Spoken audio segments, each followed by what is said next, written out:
Há 30 anos, o país ficou de luto. Um avião da TAP com 164 pessoas a bordo despenhou-se no final da pista do aeroporto da Madeira. Apenas 31 passageiros e 2 tripulantes sobreviveram para contar a história do acidente que lhes deixou marcas para toda a vida.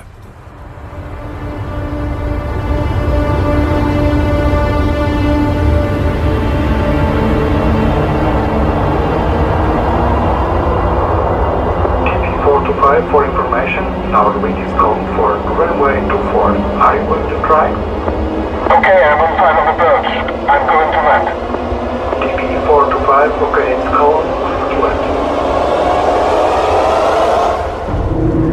Foram as últimas comunicações entre o avião da TAP e a torre de controle do aeroporto da Madeira.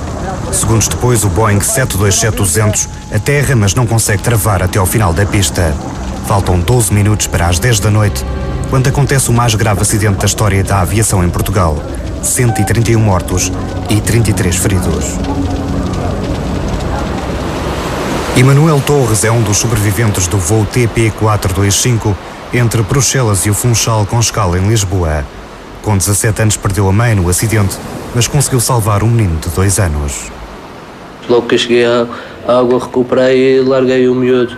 Fui o fundo com a velocidade que vinha, da altura que vinha, bati com as botas no fundo do mar e vim para cima. Cheguei acima, dei com a cabeça na alça do avião e fiz esta pequena ferida.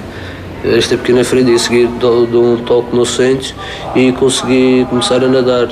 Cheguei à terra, vi o Dane a boiar, fui-lhe pescar e pus do louco olhar. No coalhau comecei a fazer a respiração de boca a boca. O menino Daniel Duque, salvo pelo Emanuel, é hoje consultor da Microsoft e é um passageiro frequente das companhias aéreas. Não tem qualquer receio em andar de avião, provavelmente porque não guarda qualquer lembrança do acidente. Eu gosto muito de andar de avião. Gosto muito de andar de avião. Nunca tive medo nenhum. E até tive a oportunidade pela fama, não é? De ter viajado muitas vezes nos cockpits dos aviões, pelo facto dos comandantes quererem saber um pouco mais sobre a história, e depois no local ficavam um bocado defraudados, mas quem ganhava era eu, não é? O pai de Daniel Xavier, que é o Sr. David Duque, penso que faz questão em dizer alguma coisa em relação à atuação que o Emanuel teve quando salvou o seu filho deste acidente. Foi para mim o segundo filho, porque ele salvou o meu filho natural. Não tenho meios de lhe agradecer e sugiro às entidades competentes que premiem este ato de heroísmo, porque nas circunstâncias em que foi, nas circunstâncias debaixo daquele desastre tremendo, só quem veio é que poderá sequer imaginar. O bebê está ótimo, como as imagens podem mostrar. O José Manuel está quase bom. Agora há que esquecer. O pedido foi concedido. Em maio de 1978, Emanuel recebeu das mãos do primeiro-ministro Mário Soares o prémio Val-Flor pelo seu ato de bravura. O senhor é bom nadador? Eu não sei tomar muito bem, mas desenrasco ainda um pedacinho. E apesar disso tudo, eu ia com as botas de cano e eu com o casaco que lhe era muito pesado, e de roupa, por acaso ia com bastante roupa, mas sempre consegui salvar o meu amigo Daniel, e por causa disso fiz o que me deu na cabeça. O Dr. Torquato Magalhães era na altura médico ortopedista do Hospital do Funchal. Já tinha feito a ligação aérea Porto-Lisboa para embarcar no TP425 com destino à Madeira, que partiu com 2 horas de atraso. Isto é moléstia. Viajava sentado no lugar 24D, na coxia, na parte traseira do avião, depois de ter cedido o seu lugar inicial para 2 familiares ficarem juntos. De Lisboa até à Madeira, antes da primeira tentativa de aterragem, pareceu uma viagem normal, quer dizer, provavelmente não tenho recordo que tenha havido grande turbulência, assim, não tenho. Depois os últimos minutos já passaram a ser complicados? Sim, depois da primeira tentativa para aterrar, a coisa foi bastante complicada, foi. Já as pessoas vomitavam, principalmente vomitavam muito. a assistência de bordo, a primeira vez ainda dava aqueles sacos para as pessoas vomitarem, mas depois, a partir de certa altura, cada um estava entregue a si próprio. DP425, starting a new procedure, turn. Okay, for your information, the visibility is still about 3 kilometers. Okay, at the final short ago I was seeing the 2-4 and sadly just after the mat I lost it completely. I'll try one more approach and this time, if not succeed, I'll divert to Las Palmas. Na noite de 19 de novembro de 1977, registavam-se aguaceiros fortes na zona do aeroporto de Santa Catarina. Depois de 2 tentativas frustradas de aterragem, o Boeing 727-200 da TAP tenta aterrar pela terceira vez. Sobrevoa o início da pista a uma altitude correta, mas só toca com o trem de aterragem no solo 627 metros para além da cabeceira, ou seja, aterra 323 metros à frente do ponto de toque normal.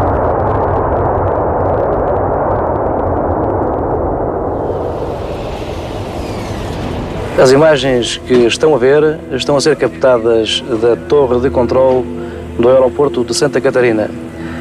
No princípio da imagem, foi aí que o avião Boeing 727 da TAP, no passado dia 19, aterrou, ou seja, no sentido do Machico para o Funchal. Percorreu todo este bocado de pista, cerca de 800 metros, e no sítio onde a câmara se vai fixar agora durante uns instantes, foi neste sítio, dizíamos, só aqui, que o avião pôs rodas em terra.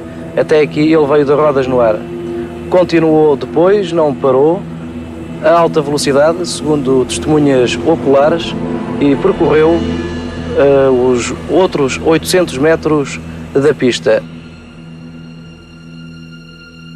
Segundo o relatório oficial do acidente, o avião aterrou com velocidade excessiva, mais 19 nós do que o estabelecido, e fez um flare muito longo. Demorou demasiado tempo a bater com o trem na pista. Como causas prováveis do acidente, são apontadas ainda mais 2 razões. Uma correção direcional brusca após o toque na pista e a existência de condições para hidroplanagem. No entanto, são contraditórias as versões dos sobreviventes em relação a ter existido aquaplaning. Eu julgo que tenho uma noção precisa do que aconteceu durante o acidente. Não parece e tenho algumas justificações por isso. Primeiro, a trajetória do avião. A aquaplaning em todas as rodas não parece provável, simultâneo, não é? Até feito num dos trens, o avião teria que perder a trajetória de uma forma mais acentuada, não é? Teria que... Depois o avião travou, houve travagem no avião, porque uma das coisas que eu me recordo perfeitamente é a dificuldade que tive em continuar sentado. E fixei os pés no banco da frente. Pronto, tive que me firmar com força violenta, e tem graça a dizer, vais partir as pernas. Maneira que... E o avião saiu na cabeceira da pista com relativamente pouca velocidade. Soube posteriormente que teria sido avaliado em cerca de 80 km/h, o que acredito que seja verdade, porque tenho noção perfeita de ter ouvido passar o trem da frente, toque, e o de trás, toque, toque, de maneira que é uma velocidade maior e seria impossível. Aquaplaning não parece. Outro passageiro, Manuel Nóbrega, tinha na altura 22 anos. Regressava sozinho de França e estava sentado junto à janela, na cadeira 13A. Do continente para cá, vinha no meio de 2 sócios que vinham da África do Sul. E, a meio da viagem, um deles precisou de ir à casa de banho. E o homem foi à casa de banho e, ao voltar, perguntou-me a mim se não me importava de voltar para o canto da janela. E eu disse, sim, volto para o canto da janela. E assim foi, volto para o canto da janela e eles ficam os dois só a falar. Lá negócios, que eles vinham da África do Sul, aquilo era negócios. E, por azar que até tive sorte, porque fiquei no canto da janela, escapei. E os outros 2 sócios morreram. Manuel Nóbrega esteve 5 dias em coma, sofreu várias queimaduras no corpo e partiu algumas costelas. Recebeu 1.200 contos de indemnização e demorou 4 anos até ficar totalmente recuperado. A aterragem difícil é o último momento que tem presente. Vi passar a pista e vi-lo aterrar, que aquilo tinha bastante água. E vi a água, parecia um barco que era ali. E ele fracou as máquinas e depois, naquela meia pista, ele tenta ligar as máquinas outra vez, faz um barulho enorme e no fim da pista ele dá um estrondo, uma peça e vai por lá abaixo e ele diz assim: ai Jesus! No relatório interno da companhia também são apontadas como causas do acidente as más condições da pista e acumulação de borracha, fatores determinantes que não constam das causas enumeradas no relatório oficial. Na altura, a TAP acabou por contestar o documento. Um dos principais fatores, não o único, obviamente, para o acidente teve a ver com as condições de escoamento de água da pista. E isso não está devidamente salientado no relatório. O 727-200, com a matrícula CSTBR, batizado com o nome de Sacadura Cabral, tinha sido entregue pela Boeing à TAP em 1975. A última inspeção data de 21 de setembro de 77, 2 meses antes do acidente. Naquele voo, o comandante era João Lontrão, tinha 34 anos e 3.454 horas de voo. Ao seu lado seguia o copiloto Miguel Guimarães Leal. Ambos os pilotos tinham tirado o curso nos Estados Unidos. Os seus corpos nunca apareceram. Estavam ao serviço há 13 horas e 15 minutos, juntamente com o mecânico de voo, 3 comissários e 2 assistentes que compunham a restante tripulação. O Sindicato dos Pilotos emitiu um comunicado após o acidente contra a Transportadora Aérea Nacional, onde criticava os longos horários de trabalho. Apenas 2 elementos da tripulação sobreviveram, a assistente de bordo Alice Neiva e o comissário José Paiva. Nenhum deles aceitou uma entrevista para a reportagem da RTP. Depois de ter saído pelo final da pista, o avião foi embater numa ponte de pedra 28 metros mais abaixo. A parte de trás ficou suspensa na ponte e a restante fuselagem caiu numa praia rochosa e no mar. O subchefe António Vieira, dos Bombeiros Voluntários de Santa Cruz, foi uma das primeiras pessoas a chegar ao local da tragédia. Quando falo nisto é com tristeza, mas também sinto o prazer foi com todo o espírito de sacrifício e abnegação que eu e os meus homens fizemos para salvar, não só nós, como também todas as corporações da Madeira. Colaboraram para minimizar a dor de todos os passageiros que lá vinham e dos familiares. Poucos minutos depois, o jornalista da RTP Madeira também deparava com um cenário chocante. O ambiente aqui é de consternação. Nós tivemos a oportunidade de contactar com imensas pessoas que nos dizem mais ou menos como o acidente se passou. Tivemos a oportunidade também de descer ao local onde estão os destroços deste avião dos transportes aéreos portugueses. Havia um cheiro horroroso já a cadáveres queimados, destroços por todo o lado. Ajudámos a trazer um cadáver também cá para cima para a estrada. Tivemos a oportunidade, conforme já referimos, de dizer que todo este sistema de auxílio é muito precário e é natural que até amanhã de manhã não possamos adiantar mais nada sem que a luz do dia venha trazer talvez uma luz sobre os motivos deste acidente. Na fase seguinte é que foi terrível, porque passado a escuridão da noite e já de madrugada, quando o sol começou a aparecer, os destroços eram imensos e os corpos disseminados por aquela zona eram tantos e pronto, totalmente carbonizados, que era de facto uma imagem terrível de ver-se.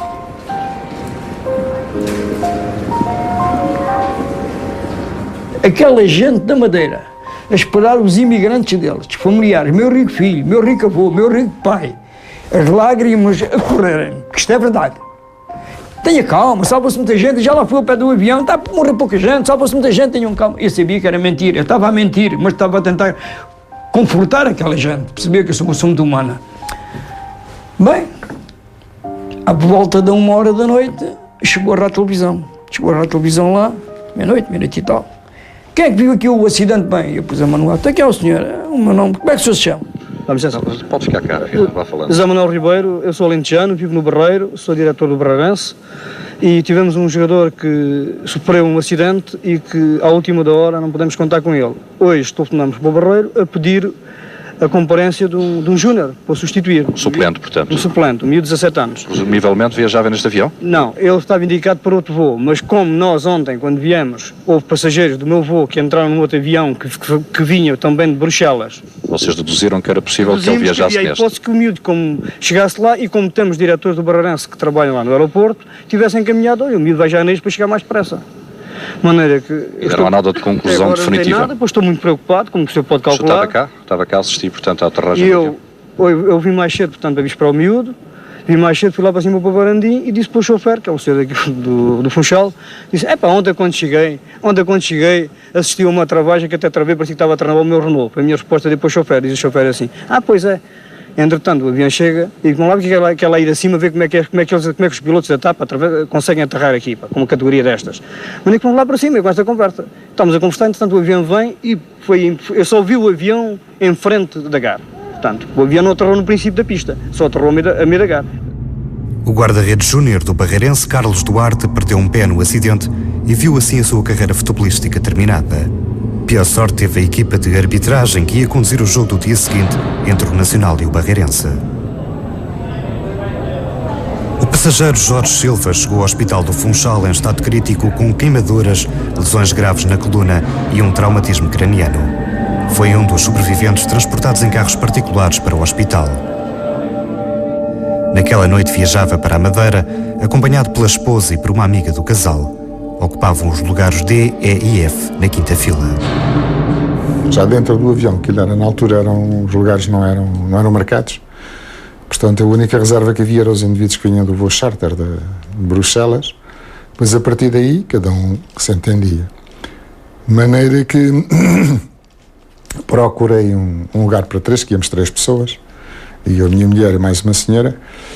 Procurei um lugar para 3 e quando ia entrar, desviar-me para entrarem as senhoras, há uma outra senhora que tentou ocupar o lugar enviando uma mala, né? Enfim, não reagi pacificamente e fui para a frente. Fui para o lugar 3º ou 4º lugar, salvo erro, do lado da frente, do lado direito, que para o lugar de salvação de onde saí. A outra senhora ficou lá, feita em carvão. Jorge Silva esteve 3 anos e meio em tratamentos e ficou com lesões graves para toda a vida. Sem concordar com o valor da indemnização, decidiu colocar a TAP e a Companhia de Seguros Império em tribunal. O processo só ficou resolvido em 2006. 30 anos. Já não há justiça possível. Vamos lá ver, temos que ser racionais. O indivíduo, a idade válida do indivíduo a trabalhar, o indivíduo hoje que anda a estudar, acaba o seu curso aos 25, 20 e tal anos, com 30, 60 anos está reformado. Então, se entretanto já não morreu, que a maior parte deles já entretanto morreram. Portanto, o indivíduo, aos 36 anos tive o acidente, leva 30 para resolver, aos 65 é que tenho o assunto resolvido, como é que é? Não nos foi revelado o valor da indemnização que recebeu 3 décadas depois. Na altura, a TAP assegurou os tratamentos médicos a todos os sobreviventes. As indemnizações a que tinham direito pelo seguro oscilaram entre os 125 e os 1.200 contos, consoante o grau de invalidez. Só que a maioria dos passageiros não ficou satisfeita com os valores compensatórios. Indemnizações, nunca teve indemnizações nenhuma. Teve um advogado, para a morte da minha mãe foi 500 contos, para dividir para 2. E a minha indemnização, 125 contos, que é uma tristeza. Se fosse nesta altura, eles não brincavam comigo, mas como isto agora mudou tudo, eles brincaram muito comigo. Uma indemnização fraquinha, que eles enganaram-me. Quanto é que recebeu, pode-nos dizer? O advogado ficou com aquele de conta dele, deram-me 1.200 contos. E pedia 5.000 na altura. E pedia 5.000 contos, mas não sei o que é. Deram-me 1.200 contos. 2 semanas depois do acidente, deu entrada no Supremo Tribunal do Estado de Nova Iorque uma queixa contra a Boeing. A firma de advogados Spicer Krause representava cerca de 70 pessoas, entre sobreviventes e familiares das vítimas. O advogado Ronald Wolf era a ligação em Portugal dos advogados americanos e recorda a acusação contra a Boeing. De 2 coisas, que o sistema de aquaplaning não era suficiente, que não trabalhava, não era certo, quando os pneus tocaram na água, não funcionou. E outra, que as informações dadas nos livros técnicos não eram certas. E TAP, em boa fé, pensava que tudo era bem, mas não era. Se nós vamos acreditar, isto era a razão do desastre. Nunca foi provado a razão verdadeira. A Spicer Krause é uma firma especializada em casos que envolvem acidentes aéreos. A indemnização exigida à Boeing e a fabricantes de alguns materiais da aeronave ascendia a muitos milhões de dólares, mas o processo acabou por ser arquivado nos Estados Unidos.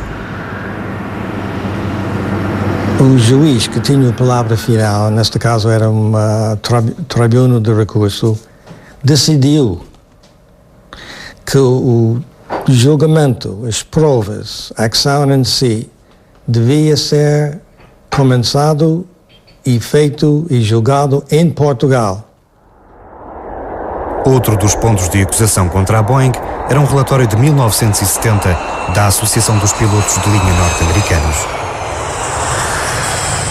O documento defendia que o Boeing 727 não deveria operar por razões de segurança em pistas com um comprimento inferior a 2.200 metros. A pista de Santa Catarina, na Madeira, tinha na altura apenas 1.600 metros. Quando nós pusemos o Boeing 727-200 a operar no Funchal, foi com a concordância da Boeing. Portanto, a Boeing considerou que feitos os estudos, que o avião tinha todas as condições para operar naquela pista, naquelas condições. Mas após o acidente, a TAP decidiu que a versão 200 do Boeing 727, 5 metros mais comprido do que a versão 100, deixasse de operar para o Funchal.